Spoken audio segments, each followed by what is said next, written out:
Кыргызстане на утро 22 апреля выявлено 22 новых случая коронавируса. Об этом сообщил замминистра здравоохранения Нурболот Усенбаев на брифинге в правительстве.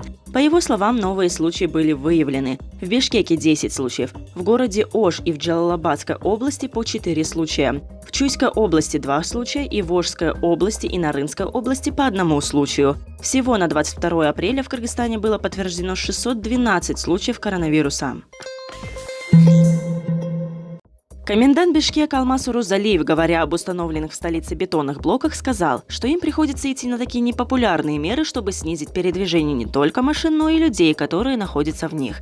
Он сообщил, что ограждения выстроены змейкой, поэтому машины экстренной службы, то есть скорая помощь и пожарная служба, могут спокойно проехать. Движение будет ограничено, а не прекращено, сказал Урузалиев.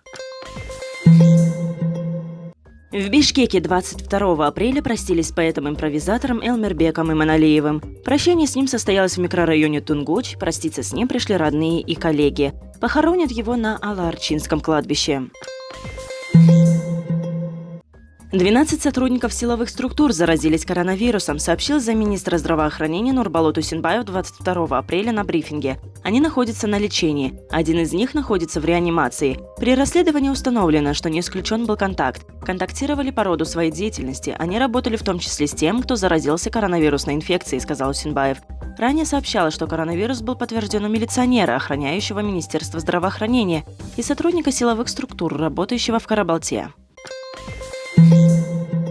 На улице Байтик-Батыры и проспекте Манаса производится снос аварийных деревьев. Большинство этих насаждений росли прямо на ирригации тротуаре, сообщила пресс-служба мэрии столицы.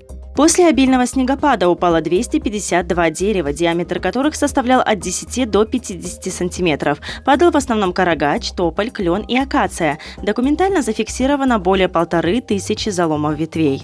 Уборка веток продолжается до сих пор. Все опасные деревья с заломами будут снесены, а на их месте будут высажены новые деревья. За минувшие сутки по Джалалабадской области было зарегистрировано 21 преступление, сообщил 22 апреля комендант по городу Джалалабад и Сузакскому району Джиниш Джурубеков в ходе брифинга. По его словам, зарегистрировано особо тяжкое преступление. Речь идет об убийстве, совершенном в городе Джалалабад. На сегодняшний день проводятся соответствующие оперативно-следственные мероприятия. Подозреваемые установлены. По уточненным данным комендатуры, тело женщины без определенного места жительства было найдено в подвале в одном из домов в микрорайоне Кукарт. ОВД города Джалалабад проводит соответствующие мероприятия.